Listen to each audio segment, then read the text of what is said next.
అందరికీ నమస్కారం. రాష్ట్ర ప్రజలకి, శ్రేయోభిలాషులకి, ప్రతి ఒక్కరికి ఏవండి రాంబాబు గారు, అంబటి రాంబాబు గారు, మీరు నీటిపారుదల శాఖ మంత్రిగా చేశారు.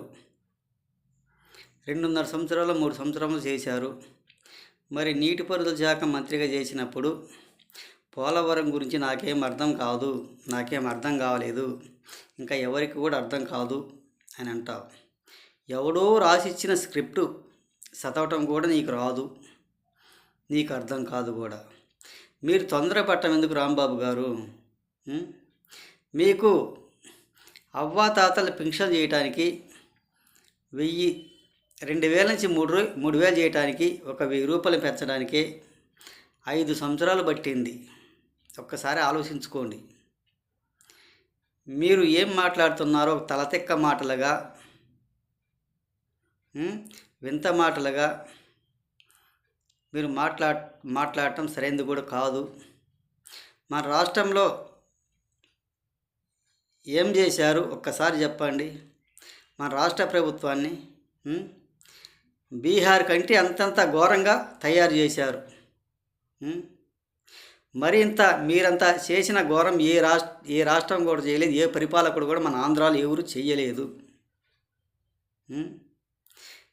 మరి జగన్ గారు అత్యంత ఘోరాది ఘోరంగా మన ఆంధ్రప్రదేశ్ని సర్వనాశనం చేశారు.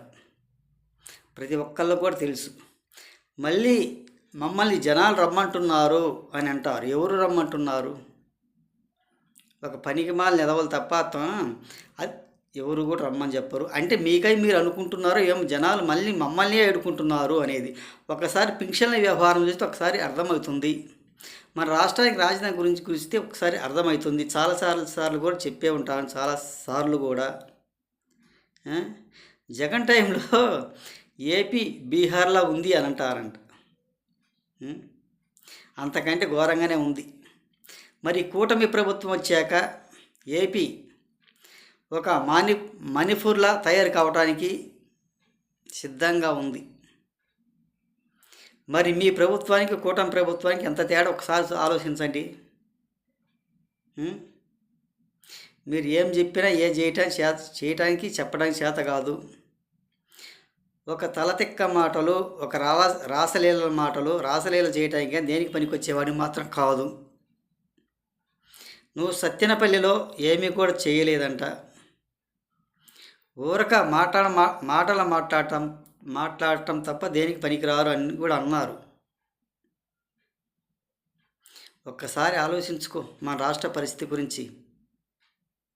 నువ్వేదో పెద్ద గొప్పగా తోపు చేసినట్టు మీ వైసీపీ వాళ్ళు, ఈ కూటమి ప్రభుత్వం 2 నెలలు కూడా కాలేదు, అప్పుడే అది చేయలే ఇవి చేయలే, ఇంకా సంవత్సరం పట్టాలి 2 సంవత్సరం పట్టాలా అని అంటారు. నీ దగ్గరికి ఏమైనా వచ్చారా? నీతో ఏమైనా చెప్పారా? నువ్వేమైనా పోయి వాళ్ళు ఏమైనా అడిగావా కూటమి ప్రభుత్వాన్ని? ఎందుకు ఇలాంటి పనికిమాలిన మాటలు మాట్లాడుతున్నారు? ఒక్కసారి చెప్పండి. ఇటువంటి పనికిమాలిన మాటలు మాట్లాడబాకండి, ఒక చేతగాని మాటలు మాట్లాడబాకండి. మీలాగా ఎవరు చెయ్యబోరు కూడా